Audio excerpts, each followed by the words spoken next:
Tikulandireni kulikonse kumene mukutionera madzulo ano.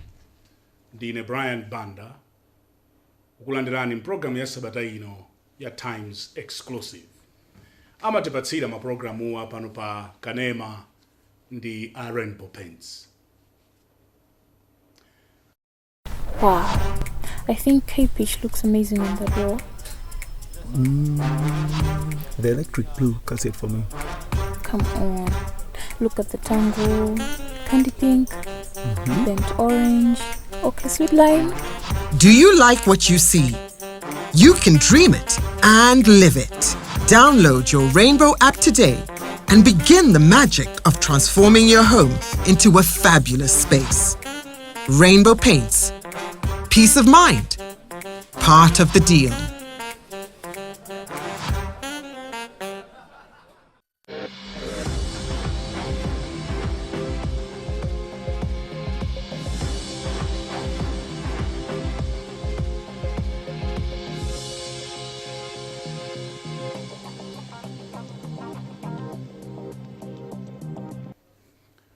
Mulendo wanga mprogramu hii sabata ino ndi bambo Betchani Tchereni amene ndi associate professor pa maphunziro a economics ku Mubas, komanso iwowa angosankhidwa kumene kukhala president wa Economics Association of Malawi ekama. Tiyambe kukuchirani kuongora chiretu ndi wachiwiriwo. Udindo wachiwiri. Udindo. Side mu office ndawiri soba. Mukamutchula kuti udindo ndivutika tu pa town ipo. Ndi udindo tu. Ayi. Udindo ngasi awuli president. Ndi president wina also. Kuti chichewa chathu ndichoperewera tikhozomanena kuti ndi udindo. Koma kwambiri sikuti ndi udindo kuti tizuyangana mwachoncho. Ndi chani nkhani yokuti basi kuti ma economist tikhoza kuzipanga organize kudzijepetsa wewe chito limodzi kudzijepetsa kuti anthu achitena kuti Tchereni ngodzijepetsa ndi ndakondwera kwambiri kuti titakwira nani mwatilemekeza mabwera. Tiyambe ndi economist wo ekama imatani kweni mafusafuso labwino kwambiri chifukwa ndi nkhani imene yakhala kutivuta kuti tifotokozerane. Anthu ambiri akhala kumanena kuti ma economist akungogona palibe chimene akupanga amatani.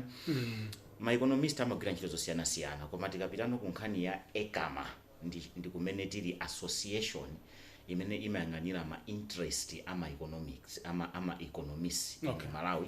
Komanso kuyang'aniranso kuti tingatani kuti tithandizane ndi iwo amene ali charged with the number 1 economic planning, number 2 economic management ya dziko lathu lino. Tingatani kuti tithandizane nawo tidziyetsa kumawunikira kuti apatu ife titapanga kafufu kwathu tikuona ngati mutapanga chonchi zikhoza kumayenda bwino. Ntchito kwathu yathu yambiri ku association iko ndi imene yoyo. Ndedzi ugwira? Ntchito yathu yotugwira. Nanga medzi endera ife nkhani ikonomi yathu isikanga yabuduka.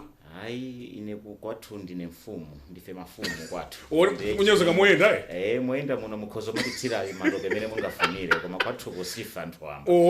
Komano kwathuko ukakhaza kuti ndiwe mfumu ndio kuuzidwa zinthu umasankha kuti ndipange zimene ndauzidwa azikapena ayi.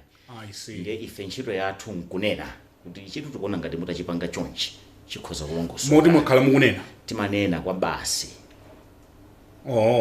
Ndiye tafika mamembala a Economics Association ndambiri. Anthu ambiri amagwira ntchito ku Reserve Bank, ena amagwira ntchito ku Ministry of Finance, anduna amini aku finance iko amakhalanso kuti ndi membala. A governor amakhalanso kuti ndi membala a bank. A vice president a dziko linolo panopo ndi membala. Muli mamembala ndithu ngati wewe umazitcha kuti ndiwe economist, umakhalanso kuti ndiwe membala. Ena ndi paid up members, enawo sikuti ndi paid up kwenikweni, pena amaona ngati kuti atsamalipire, koma ndi mamembalanso. So tafikapo bwanji pamene tafikapo? Mafusafuso labwino. And you understand the question? Ndikulimva ko basi. Ndifuso lokuti ndikukhulupirira kuti mundimvetsetsa ndipo ndikukhulupirira zoti aliyesa ndimvetsetsa. Pamene tili apa tafikapo kuchokera patali. Sitinafikepo lero. sitinafikepo dzana, tafikapo kuchokera patali, ndipo sikuti tafikapo chifukwa chokuti anthu amalephera kusiyanitsa pakati pa economics ndi politics. Ndizofunika kwambiri kuti tikambirane za economics pano osati za politics. Aipesera kuti ngati Ayi ndipo sinditha. Tikakambirana izi za economies. Ndale semutha? Ayi, mwina ndidzatha ufumu umeso mafuna soka ndale pang'ono. Ayi, zimene mangofuna wisdom. Chabwino. Yeah. So pano uko kuti tifike pamene tili pano. Tiyambe kunena kuti tili pati. Tili pa mene tikuona kuti inflation kukwera mitengo ya katundu nkochuluka. Inflation is high. Exchange rate yakhala isali stable kwa nthawi yaitali, komanso kusiyana kwa exchange rate ya ku banki ndi exchange rate ya pa street kunakhala kuti kunali kwa gap yaitali kwambiri. Ndalama zathu zimene tikhoza kugwiritsa ntchito kuti tigulire zinthu zakunja zinafika poti sizinafikepo nkale lomwe 0.9 months import cover. Tafika pokuti economic growth yathu ikukanika kuti ifikire 0.9. Okay. Kutsikira pa mwezi umodzi. Okay. Sitikanakwanitsa mwanjira ina mwina ndipita chitsogolo kuti tikanapanda kupanga devalue ndi kuti sitikadakwanitsa kugula katundu mu December kumaiko akunja. Ndi pamene tinafika. Tafikanso popo kuti chuma chathu sichikukwera monga mmene mukanayembekezera kuti chizikwera, ndi chifukwa kuti sichikukwera bwinobwino ntchito tikukanika kuzipanga create, so there are no jobs for many people. Tafikanso pokuti industrialization ikukanika katundu amene tikundalira ife yongo akunja basi.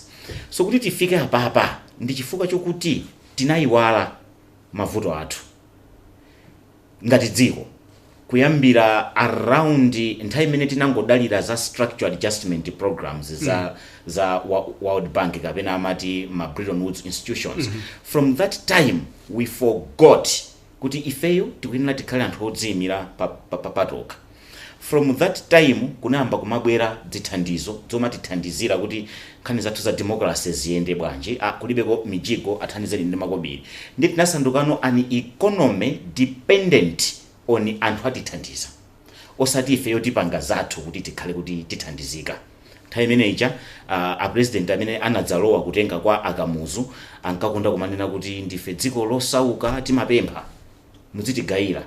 Ndi tonsefe maso athu amakhala pokuti tigayiridwa nkuyiwala kuti iyayi tikuyeneranso kuti tiyambe kupanga zinthu zathu. So nthawi imene ija tinapanga vision 2020. Ine nali ku secondary school nthawi imene mapanga vision 2020. Anthu amene anabwera kumatiuza kuti vision 2020 mukhale zotani timauza kuti muli miyala ya mtengo wapatali ofunika tiyambe kuyipanga mine out itithandizira. Nthawi imeneyo timanena zimene zonso. So zimene zijasi tinapange tinaona zoti foja amatibweresera ma dollars tonse kufoja.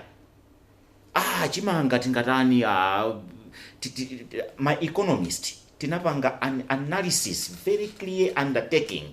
Ma agricultural economists, ma financial economists, ma development economists, we came together ndikupanga analysis. Tinaonesa zokuti alimi akulephera kuti alime chimanga chabwino choti nkumakolola bwino chifukwa choti ma farm inputs are expensive.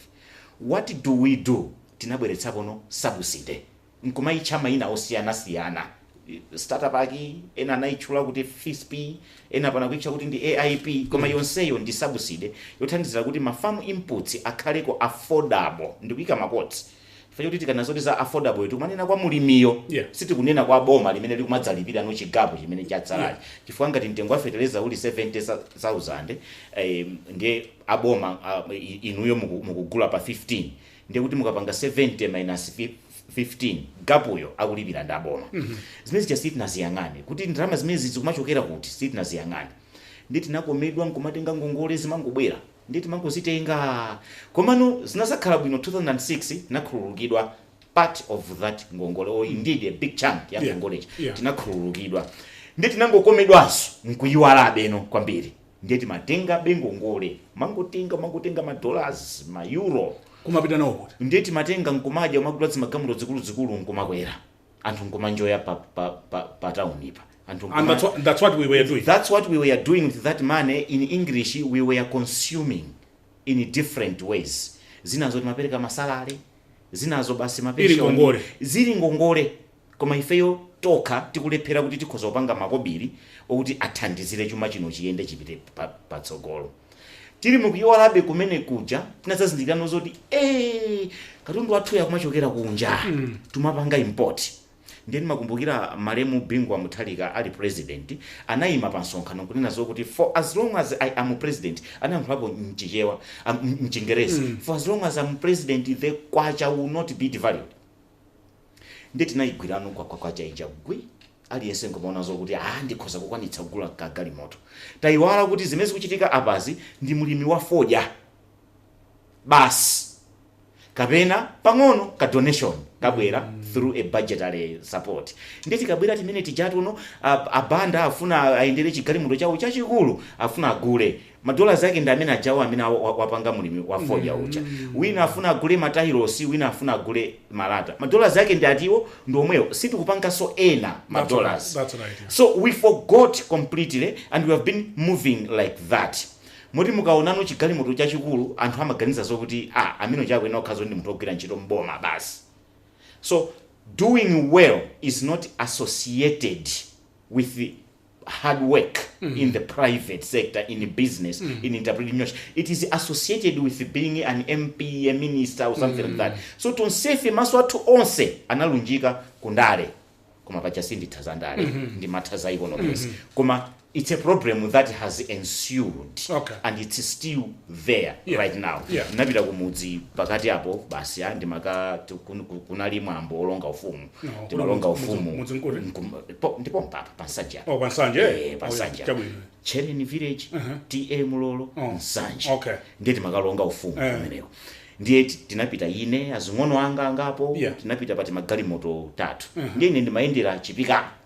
Pika pa mwene ndafika kucha kuima ati galimoto ya professor imene ngono wanga amaendera galimoto yabwino fortuna anthu akuti ife tiona ngati a professor yawo ndiyoyo koma iwo abwera pa bokosi bode iwo waso ndengotani a professor Ntondwani. So zimene amaganizira anthu ndizokuti a professor akuyenera kuti adziyendera chigalimoto changaticho. So if you are in a government related environment, that's where you are expected to be doing well. That's right. That is why all our energies, they have been about politics more than they have been about the economy.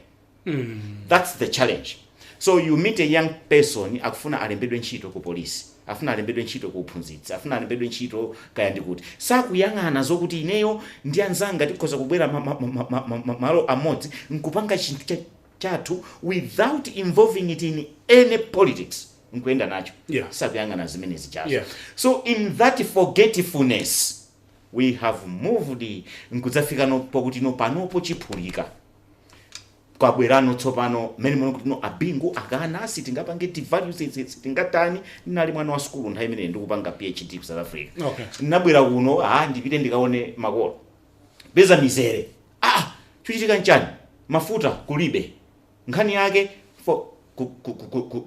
kulibeko foreign exchange. That's right. So you need to find the foreign exchange. That's right. So you will remember that after the demise of His Excellency Bingwa Muthalika the late, may he so rest in peace, then atangobwera a Joyce Banda.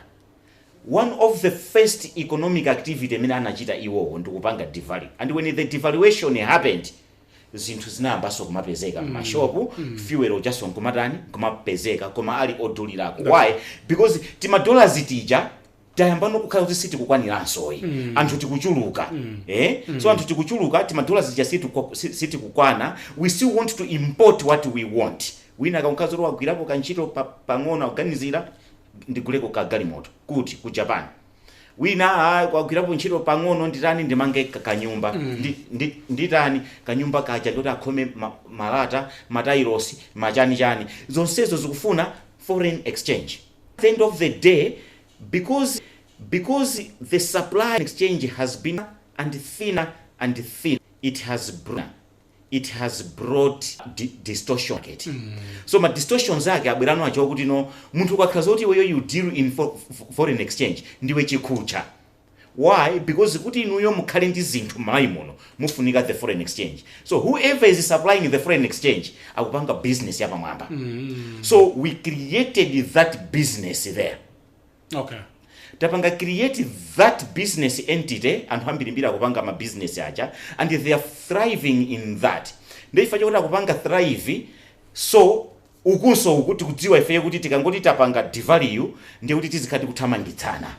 So in that kuthamangitsana akumwe kuno amakonda nazo kuti you are chasing a black cat in a dark room. Simudziwa zoti tikayimira pati. So that has been the challenge mitakhala tili nayo.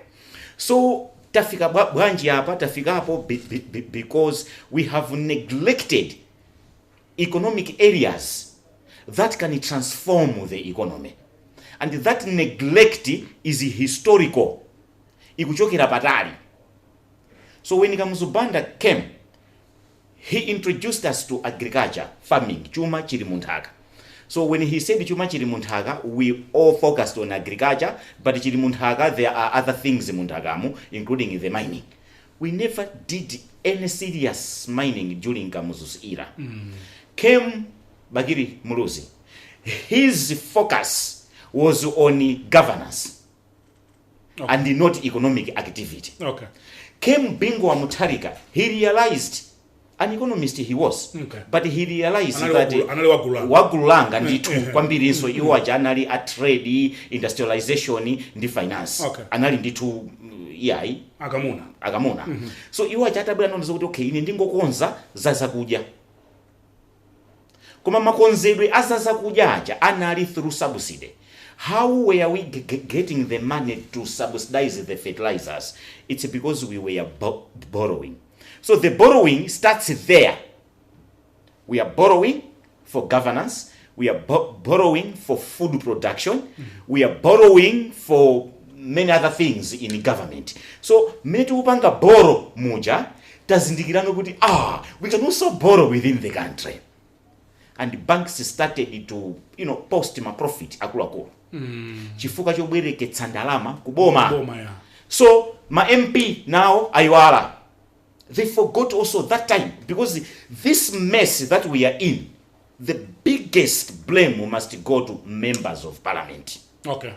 How? It's because they allow a minister of finance to pass a deficit budget year in, year out. The question is, how is that deficit going to be financed? Because you are essentially, approving, giving an okay to the Minister of Finance to borrow. So, my members of the MPs have been failing to hold the Minister of Finance to say, abingwana yesera, abagiri mumuluza, atabwera, anabwera ndima issues zao, ngongole timabwereka. When Bingo Mutharika came, he brought in the issue of cash budget. I think you remember. Yes. That time. So a cash budget. Ndalama zimene tatolera ndi zimene tidagwiritsa ntchito. Sitibwereka. Okay. It has got a problem though that the economy may not be triggered into growth. Okay. That's the big problem. Because ndiye kuti simungalembeso ntchito anthu ena ngati mukufunika zoti mukhalenda apolisi ambiri simungalembeso, muti mukhalenda aphunzitsi ambiri simungalembeso.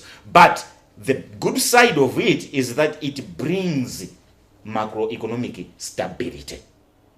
So now, when I mention macroeconomic stability, it's very important to understand.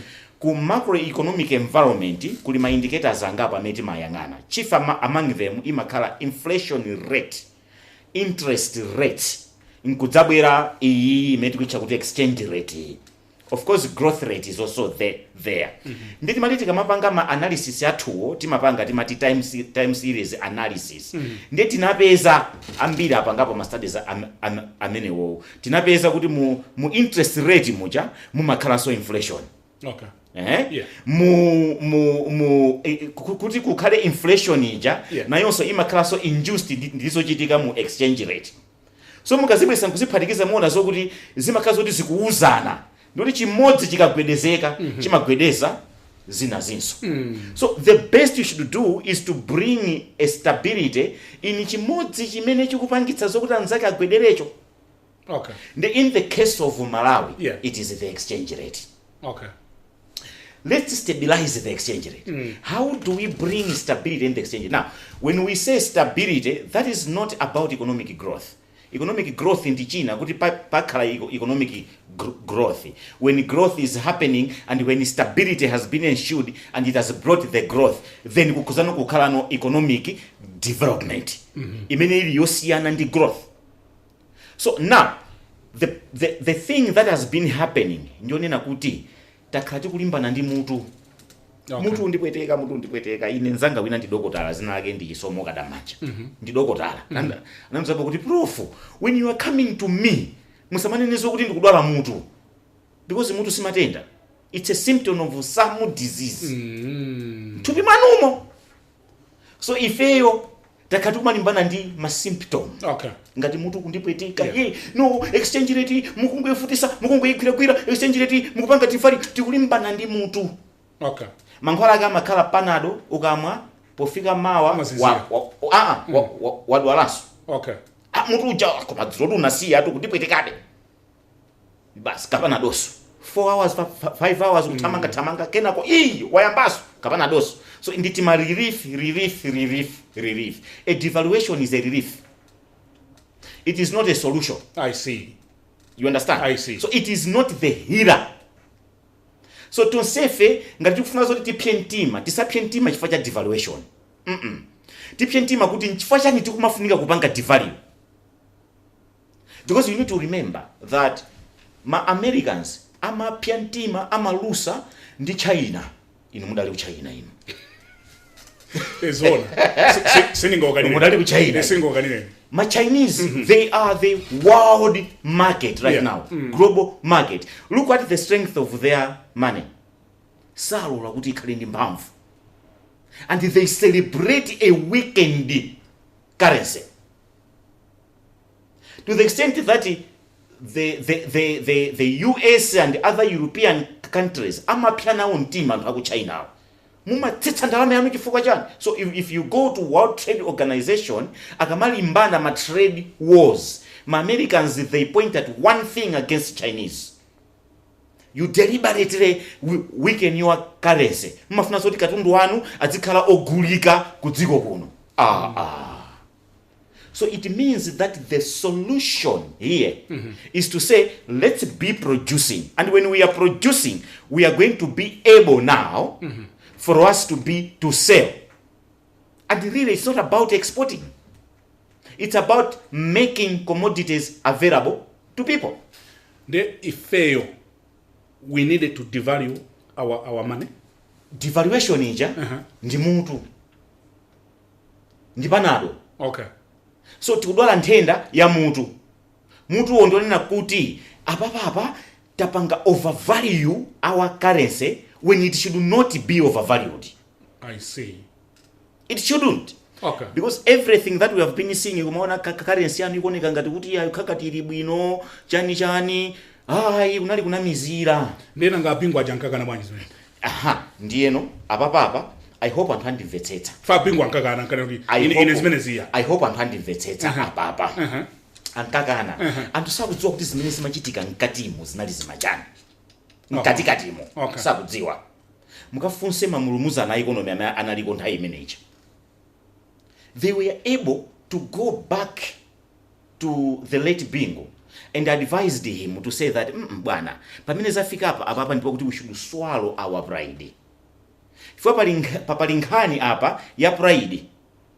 Ndifuna ndikuuzeni chimene ananena vice president ku Ekama. Anali aujeni athu kumeneko a guest of honor athu. Ajilimawa. Komanso amapanga so participate as a member. You know he's an economist. Okay. So amapanga so participate as a member. So that dangu yankhula speech nkuzisiya kuti basi anakhala pansi na also amayimisa sonkono. Okay. Nanesu. Ndi anansa yankhula china kunazoti our problem is that politicians we fear voters. Ndikubera betu kufusolana lokuta bingu bwajanka ankakana. Politicians we fear voters. So we fail to take ma decision abwino chifukwa kuti timaopa ma voters. Ndiyo kumapita kwa statement anazanena kuti voters should stop threatening politicians because of their vote. Ndeni ndazayimitsa nkono mmene momwe president nalini yeah mmene monasina sana koma nali ndi vice president ndeni ndazayimitsa nkono ndikuti apa ndifuna ndiyankhepo ndi amoderator anadzanditchula tatayankhale ndikuti the same thing we should turn it around. Politicians should stop fearing voters because of their vote. Not just that voters should stop threatening politicians because of their vote, but vice versa. Politicians, because they are the decision makers, they must stop fearing voters because of their vote. So Abingu anayankhula chimene chija as a politician, not as an economist. As an economist, he knew that the kwacha is overvalued. I see. And he knew that if we are not going to deal with this, it means that we are going to live in this situation without strategic commodities in this predominantly importing country. Ngati mukufika level inecha yotufuna mulimbe mtima kuti sitipanga devalue ndiyoti inuyo mwayamba kupanga majaketi masutu onse amene mmavala ino abanda abwino aja mudzikuvala munomo kwa munomo kaya mufuna muike matailosi nyumba mwanu akhaliso kuti apangidwa munomo pa Mubas apa pala anyamata apanga ma research akuonetsa kuti ndizotheka kuti tikhoza kumapanga ma tiles ma basin ndi zina zotero. In here you can speak to Dr. Joshua Chisambi. He is the head of the mining department. Apanga ma research amenewo zikuonetsa kuti if we can only do 50% of the commodities that we import, if you can only do them here in Malawi, solution done. So devaluation yasanduka no chida chandale. It's a very bad thing because economists are failing to be economists because of this political aspect.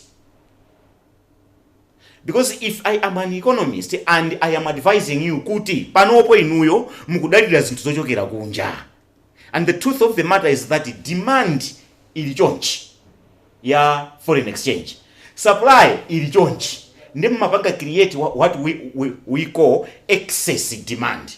Because everybody thinks they can afford a particular commodity. They think. But you go to the bank, foreign exchange hiyo kulibeko. So tikanangoti tatafika around 25 or 26 November tisanapange devalue.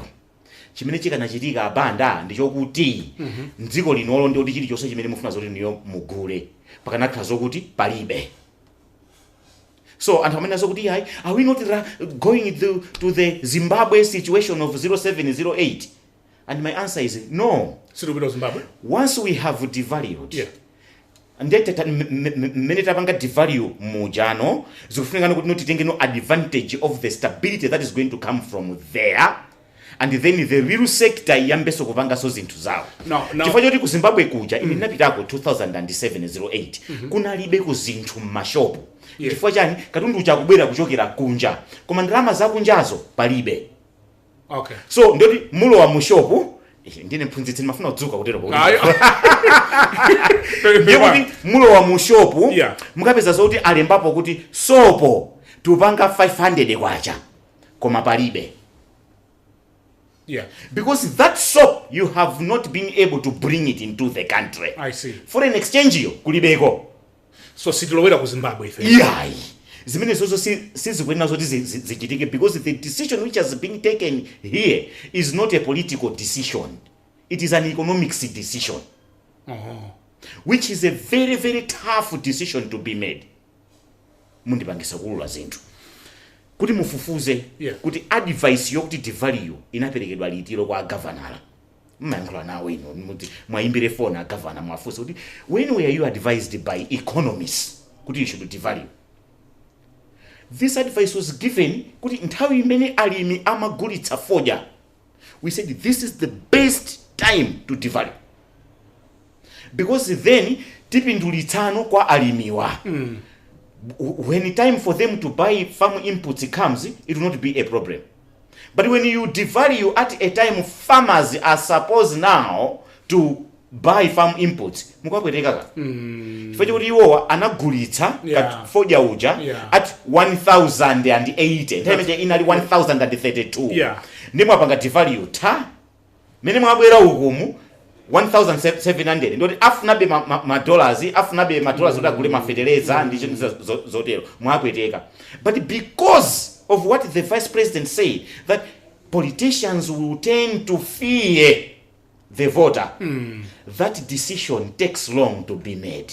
It takes long to be made because there is a political element to it. So if you my economists tikamapanga ma advisory athu sitiyang'anayi kuti kodi akuti ndali apa pazuti yani. Okay. Timayang'ana kuti zinthu zikhale bwino titani.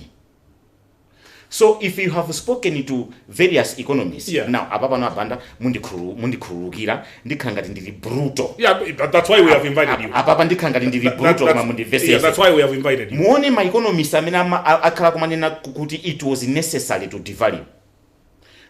Mwayang'aneso ma economists amene wo their caliber. We're talking about Dr. Jacob Mazarere, Professor Masanjara. Oh, you are truly, of course, part of that.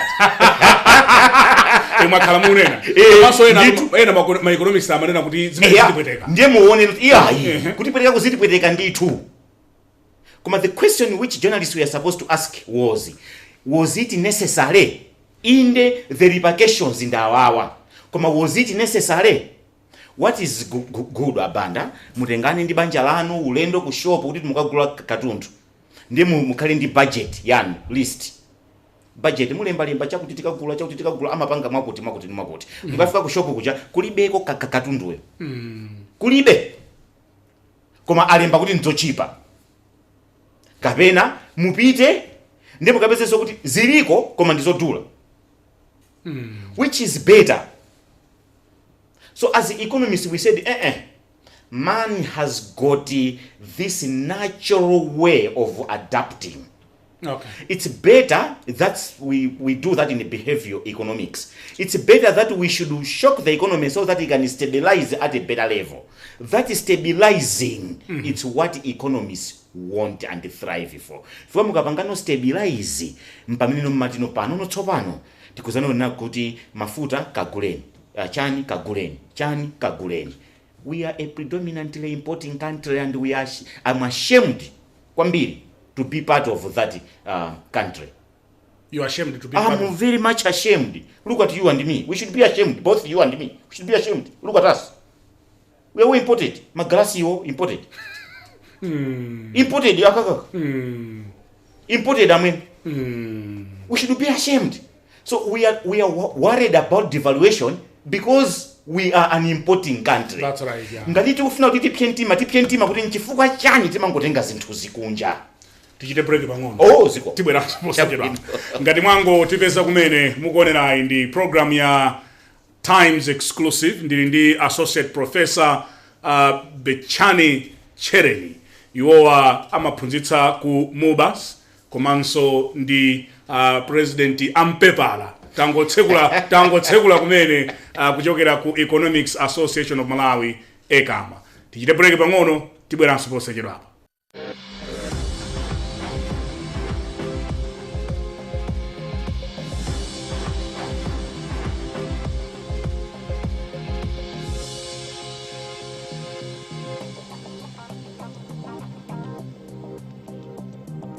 Wow, I think K-Pitch looks amazing on the door.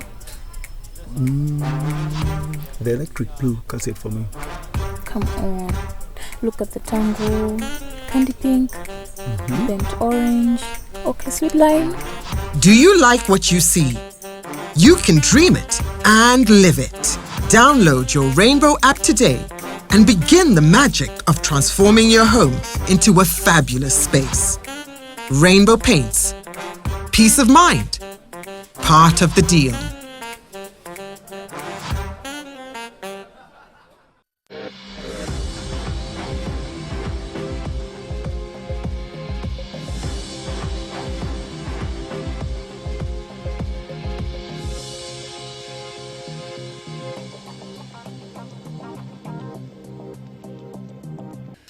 mukuonera kanema wa Times ndili ndi Professor Tchereni kuchokera ku Mubas komanso monga takhati kunena ndi President Economics Association of Malawi. Timwereka imadzi nkhani njaikulu kwa basi. Sapano iwo amene akunena kuti boma lalakwitsa panali ma economist pompanonso takhati kulankhula nawo njira imene tatengayi a Greece adatenganso yomweyi sizidayende timvere ziti mukadafunsa fonsolina njeti kanatani ne mukanamvesana kuti akanakupasani mansala. That's why you should never be an economist with any political inclination. It's dangerous. I see. Very, very dangerous. Because ukangokhala zokuti uli ndi a political inclination ndio umakhala zokuti uli ndi anthu okuti ufuna kuti zoyankhula zako azizimva kutsekemera kukoma. Vuto la ku Greece limene mukulinena apalo kodi tu za ku Greece zo ife talimva ku mapepala aza ku Greece that former finance minister analyst professor wa economics themene zimachitika zimene zijazo anazoti angokantenga ku university ngumubweretsa kuti ukhale minister of finance field yake ndi game theory nkulu amene ucha ankakana kukwera benzi amaindira pa chinjinga cha moto cha Yamaha 120 minister atavala jeans bwino chani ngati cowboy. But I respect him so much. Greece inabwereka makobiri ku banki yawo European bank, and the bank imauza kuti ndalama izizi siti kukupatsaniso ni zinayi mutibwezerekayi zija zimene munabwereka zija ife level imene yose siti naifike. Yoma zidwa kuti simukutenga zina muyambe kai mwabweza izizi. No. Number one. Number two, let's look at our neglect. Because let's be as frank as we can. Tapanga neglect the most basic thing, food production. Food production. I call it a 90-day solution. Anduna za agriculture nanena parliament ati panopo deficit yaza kuja imene kufunika ndi 11,000 tons. 11,000 tons. That's the deficit. You mean in Malawi failing to produce 11,000 tons of maize? With agriculture, with irrigation, nisoteros? No. It can't be. My people in the lower Shire right now, they are harvesting their maize, their rice. They are harvesting. Panoba mwene. Abanga harvesting. Anadalanso. Okay. They are harvesting chimanga. Mungapita pakoma mungapeza animatumba fall. Animatumba ke 10. Animatumba ke. That gives you a story. If we can just organize we should not be a food deficient country. So, amene anabwera mukana afunsa kuti tikanatani so no mutu okupwetekani mutani you rush for a panado for a painkiller mumwe. As you are getting relieved makati mwatamangirano papa chipatala koma zinthu zimene zakweramu sizidzatsikanso tuzinuzi. In fact, in economics there is a term timanena kuti prices are sticky downwards. Utanthauza kuti trader atsitse mtengo sipano chimene mmachita mmantsatira trader. Okay. Ndioti ngati Banda akulandira 20 zifike nopo tino atano kumalandirano 40. Okay. Kuti ampezeno trader koma kuti trader atsitse mtengo wa chinthu prices are sticky downwards. It includes wages. Olokuti zinthu zikuyenda bwino dziko linolo ndi abwera adzakuzeni kuti ndipo tizikuyenda bwino tufuna tikutsitsireni no salary. Mulola so mungalole. So you are the supplier at that time. Okay. So even a wage is also sticky downwards. I see. All right? I see. So it's about now, okay, tilino apa. What do we do to uplift the people kuti ateno kwatsatirano anthu ma traders iwo? Once they are able to follow them ndukafika at that level, then we are okay. So the issue which is there now for the Minister of Agriculture, the Minister of Finance and Economic Affairs, and the Minister of Trade and Industry, it must be Ministry of Industry and Trade. What's that trade and industry? akonze iyambe industry tiyambe ka industry tikulimbana kumapanga trade tsenapange produce zona ndiye chani zimene zona aya kumva amva ndiye and then the minister of mining they've got a duty to make sure that iwo aja kwaoko they are able to trigger the economy to the extent that makampani akhonza kumakweza masale mosadandaulisa. So aku mining iko it's a high time they woke up. Chifukwa akugona ali mtulo. The president said we are going to have a mining company and a mining authority. Abanda, where is the mining company?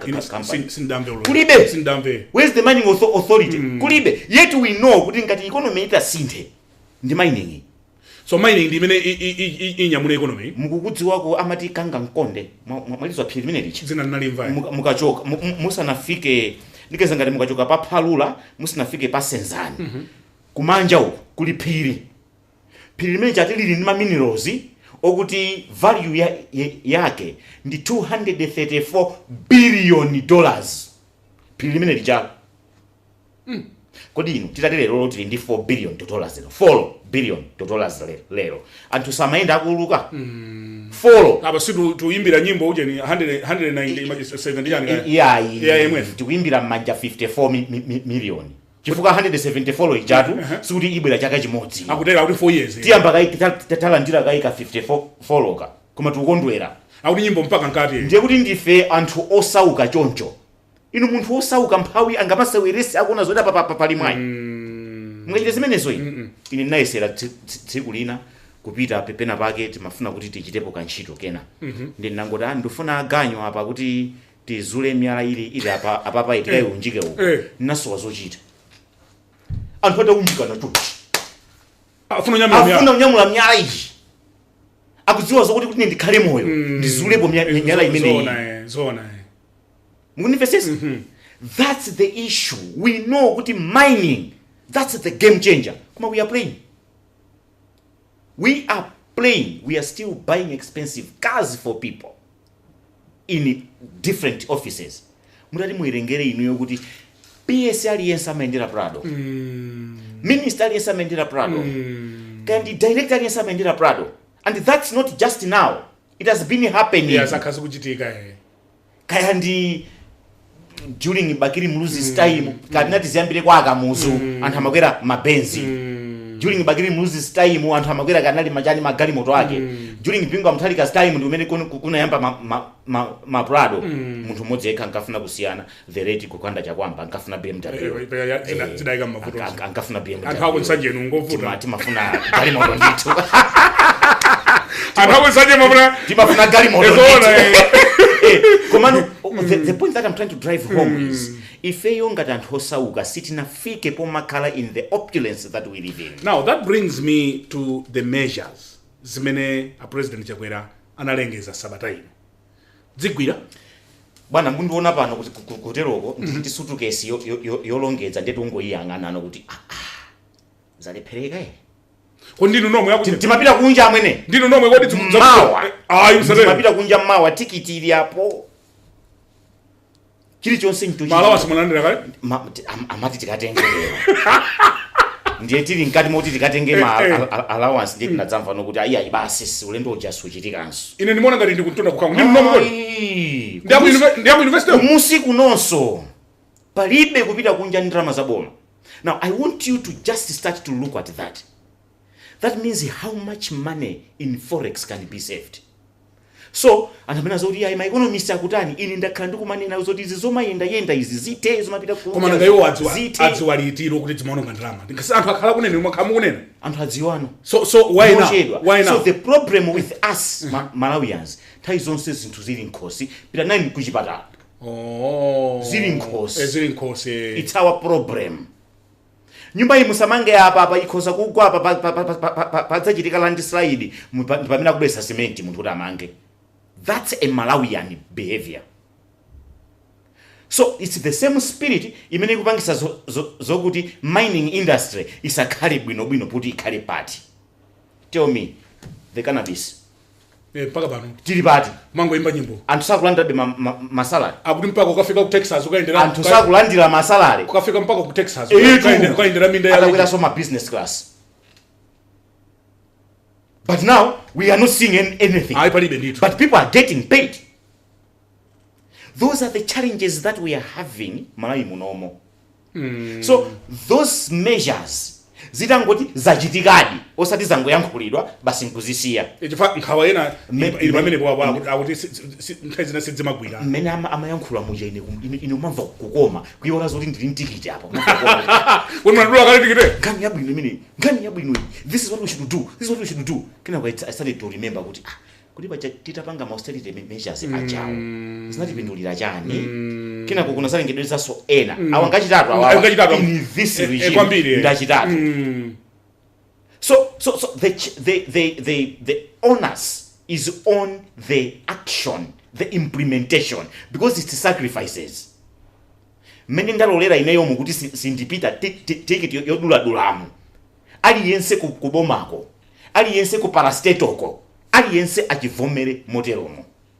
Pasakale kuti yayi kuma ulendo woka ndi ofunika zedi tipite ayi.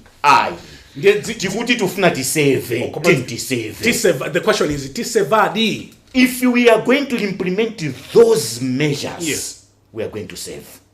And the question will be, what are we going to do with the savings, especially the foreign exchange savings? Chifama savings amomuno atuza kale a president akuti ndalama zimene titasave tikagulire fertilizer. Adena kale. Osati timangire makampani mopanga fertilizer. Ati tikagulire fertilizer. Swesting mene chaka cha mawa tizabwereraso mu the same problem. You see now. Panopo nkhani si chemical fertilizer. Yes. Mene timatsegulira Vision 2063.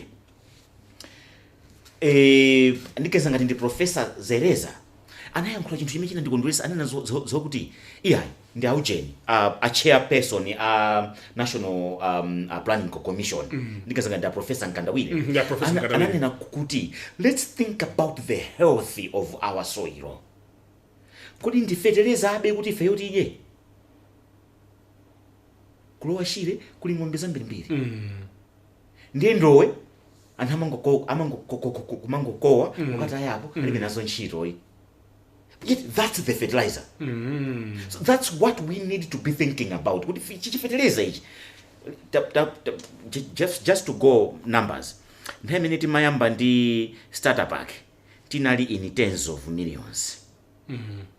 Ndi kunazabwera FISP inatulowesa in hundreds of millions. FISP icha tinaenda nayo ma 100 aja nkomakula nkudzafika no kuma billion. Tens of billions kenako ngomazayendekera kuma hundreds of billions. Now tilino kuma 200 chakuti billion. And this is a cost yokuti anthu ake amene amalandira ambiri wosapereka sonsongo. Kuma government borrows that money, then it looks for foreign exchange to import the fertilizer. Kangotaya mthaka. Next year the same. The following year the same. If you remember last year when the president was opening the AIP program kudeta ananena kuti we must find an exiting strategy to this project or program. It's because analata susumira mukona zoti we cannot sustain this. We cannot. Our food security should not be based on unto subsistence farmers. It's supposed to be commercial agriculture. Let me come back to the measures. So people should stop global trotting, including a president Ameneo. A president also. Yes. Anenaso iwo akuti basi aleka mpaka na marichi. Sakupita kwina kulikonse ndi ndalama za boma. Tonsefeso. Now I want you to take that statement. Koma uja ni December makawa holiday. Ndiye timwerengera? Yetu. Timwerengera December? Kwa basi. Holiday December. April. Yeah. Ngasi December ngwa holiday ka. Kuli nyumba zabwino mpepere mwa madzi athu. Holiday katheka. Okay. Yani manena kuti tiwerengereso December. Kwa basi. Kuli mukati muli pa holiday mmakhala poto ndinu. Mwana ngati anzanu samakhala pa holiday. Acha pitirizani. Imakhala holiday ya Christmas imene. Pitirizani. Ena atusakhala pa Christmas. Pitirizani. Ndupitiriza. Ndikukuuzani kuti amayenda abe anthu. Okay, chabwino. Mu holiday. Okay. Amakhala kuyenda abe anthu ma business class. Imsatero. Amakhala kuyenda. Ma measures. So these measures, if we can stick to them, they are going to help. Koma tikangoti tayankhula, basi nkumangoti bola tayankhula.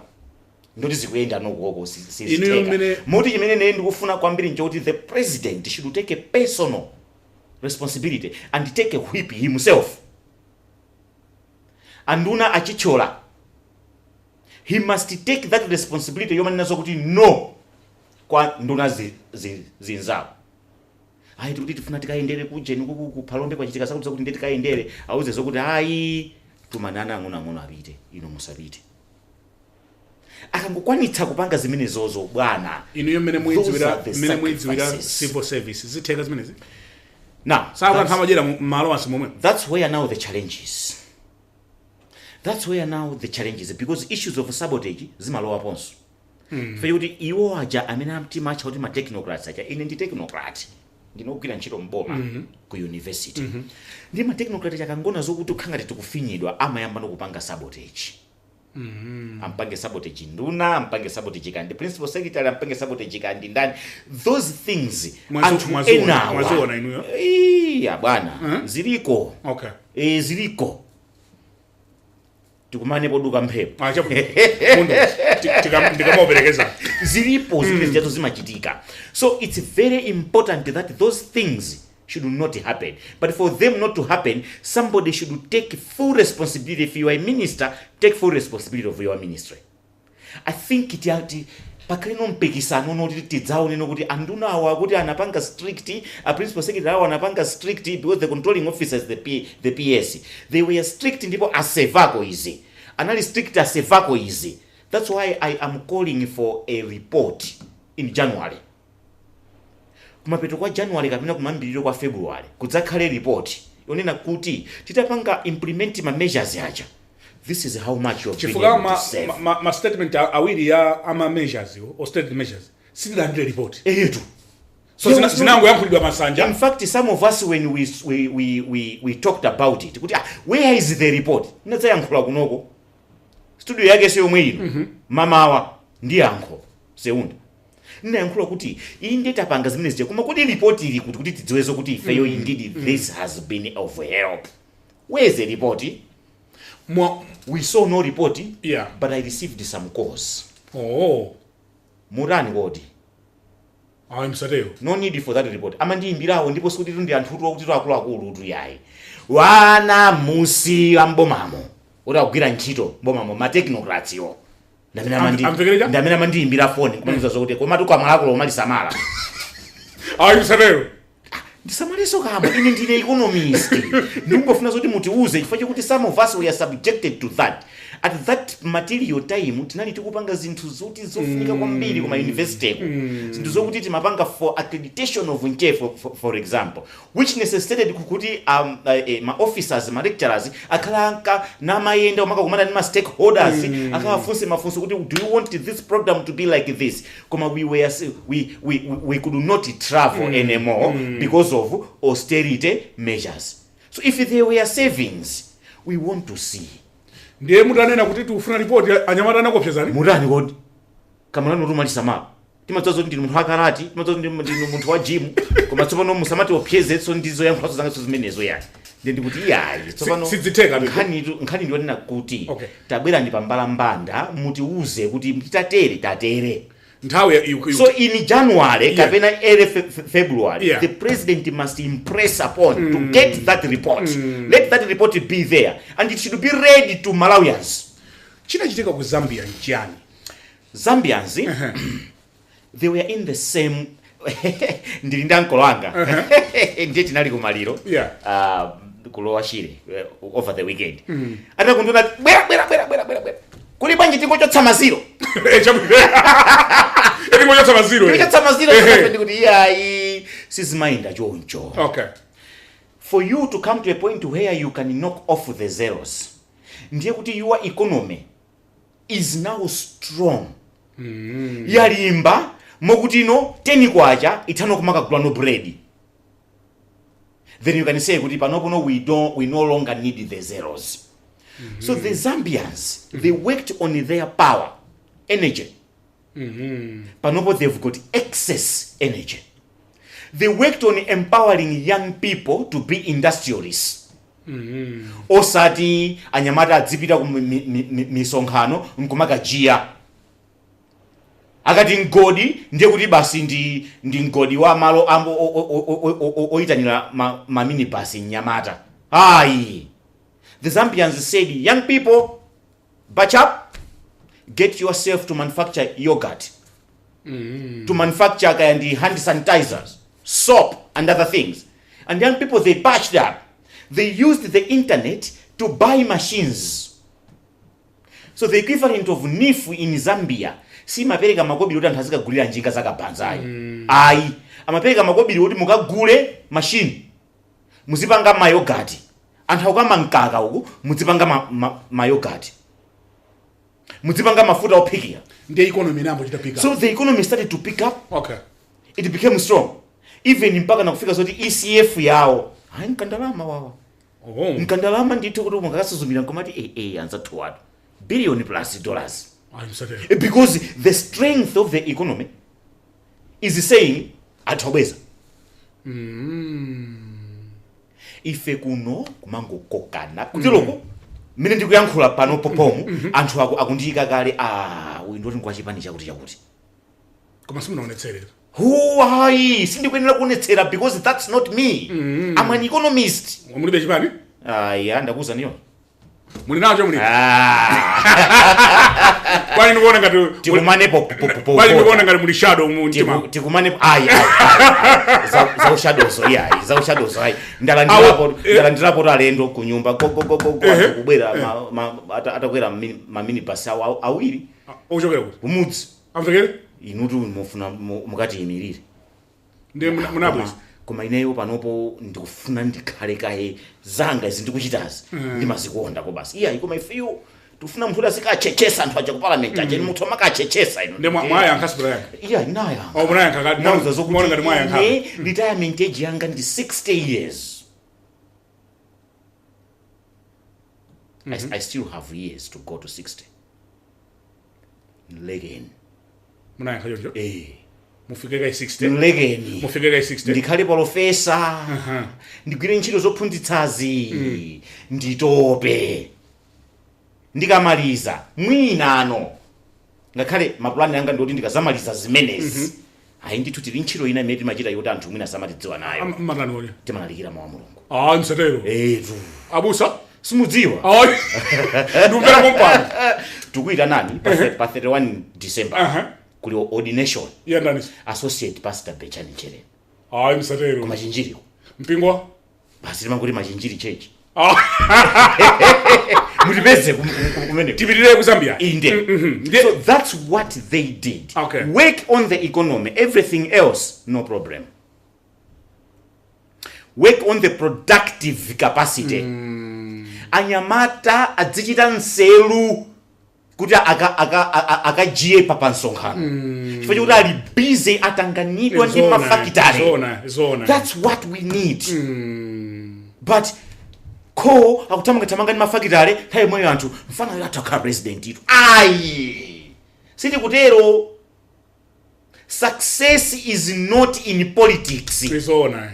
Young people must be made to know that thing. They don't know. It's not a career. No. You know, you go to China, you ask a person, President only nanu, President, what's that? China, muzidziwa. Sadziwa kuti President only ndani ali busy. Or foreign minister. Sakundziwa. Iye ali busy, mbizori nyamata ameneyo ndikagulu kake akupanga paint. Akupanga mababu. Akupanga kaendichani, alibe nazo ntchito za ndale. Anyamata akuno, ineyo ntalemba pa Facebook nalemba kuti the necessary evil has occurred. Anyamata okuti iwowo kaya mwina so from follow ali nayo ndi amalemba nkumandi tukwana. Nchifukwa chake inu simutha economics. Koma anyamata wakudziwa zimene kunena. Bwanji akadandifunsa kaye kuti tikati economics ndi chani. Chachitika apa pachi chithandiza bwanji dziko. Sinandifunse mafunso amenewo. Anathamangira kunyoza. Takuona kale akutuma. Amsama nini ngakuboma ko. Ati ndino akuboma. Mabakira uje Congress. Ndiye mati kuni ine kubakira Congress. Hamanena ena sama nena sokuti inu ndata blue. Yamine ndisi. Wene ndutsoya uje. Imene yose munaimve pacho kuti amene amanenao satha kubwera kugulu. Amanditumizira ma WhatsApp. Amanditumizira ma phone wandiimbira. Timakudziwa iwe timadzoza kuti nsanje wakwanu ku basi kwa blue. Iya akulu amani economist. Nthawi yatithera. Devaluation. Yes. Inflation. Ndimafuna kumaliza pamene papa.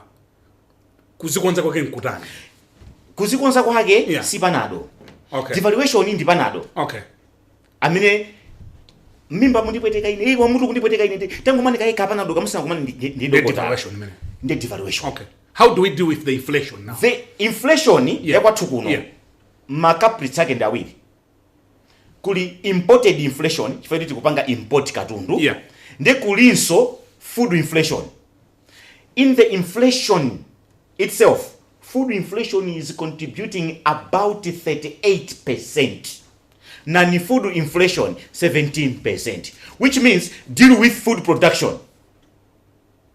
Minister Sam Kawale akwena oleka vala suti. Asamafale suti. Azikhala pa ground padoti akaona chimanga chikumera nkumakula dzikondwera. Asamafale suti ilibe ntchito imene kwa Akawale. Produce food kuti the economic stability yathu ili manja mwa Akawale osati governor. A minister a mining akuyenera panopo atiwonetseno kuti mene ndakhala no a minister of mining. This is what I have done. Amanyamuno kukhala ngati chimene ndikufuna iwo aja atamabwera kuti mu December muno mwezi the time that I was made a minister of mining kuti tapangano achieve ino ichi tapangaso achieve so ichi tapangaso achieve so. You are saying kuti tikhoza kupulumuka ndi mining agriculture food production nangasankati tourism ichaso ili momwemo ili momwemo zija zimene apanga a minister ena tourism aje kuyenda kupita ku London kwagulitsa Malawi chani that proactiveness are you optimistic kuti chuma chathuchi chikhoza kudzaenda and you have ruled out kuti sitifika ku Zimbabwe? Sitikupita ku Zimbabwe. Okay, so you are optimistic. I'm very optimistic. Amene tumva upweteka ndi devaluation. Inenso ndumva upweteka. Ayi mukhame muri. Inu muri bwino kwambiri. Ine ndi kumva ululu kopya. Pali ine pa kuteroko. Eti ndikuganiza zokuti tsopano ana aja analipirira masukulu aja. Amene osati ndi asumphe. Sindikwanitsa soti. Authandizana ubomako. Kuti. Tsauni nakuboma. Boma lakini. Ife mutona pano ndakwati mulolo nsanje. Mwamvetsetsa pa. Ife ndakumene kuti. Okay. Timagwira ntchito ku Mubas. Kumalandira salary. Basi itu.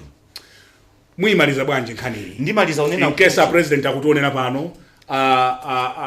Achichola akutionera madzulo ano. They have a huge task. It can be done azatu ku Zambia adaziji. Kutelo kumaliza kwake ndikumene koko. Nena kuti it's possible. And we should not just be looking to government only. It's possible, number one, to young people. Let's stop being used and or abused by politicians. That time is over. Zona. Let's be productive. Number two, NIF. Stop financing things that are not producing. Stop financing trade. Finance production. Number three, this is very important. Anduna Ajichola and Your Excellency, the President, this is the time. This is the time that we must make sure that our peers are not abusing the resources in government. Yeah, that's right.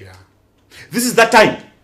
If a minister wants to travel, kaya ndofunikira cha mtundu wanje auze ni kuti ndati no, kaya mundi chotsa uministara ndati no, ikhale no. It's as simple as that. Ngasakula majera momwe mukodi.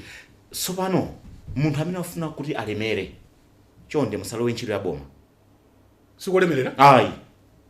Angaza twalemerawa. Kumene kuja you are a public servant. Anza twalemerawa ndalama uzinga. Tizidabwe. And that goes to ajamina amati asset declaration authority chani naonso tulwa. Naonso agona. Asset declaration. Tu. Tsopano Tchereni mungozindikira zokuti basi lero akuindisa chibenzi. Sala yake ichi. Anapanga declare. Zona. So you're optimistic? I'm very optimistic. It's just that people are not working. Let's work. Tikuitana nesoni. Chifukwa mukhanga mulinzo kamza. Paja unonkwatu. Abusa Tchereni. Abusa Tchereni. Ndikufuna kuyamikeni kwambiri.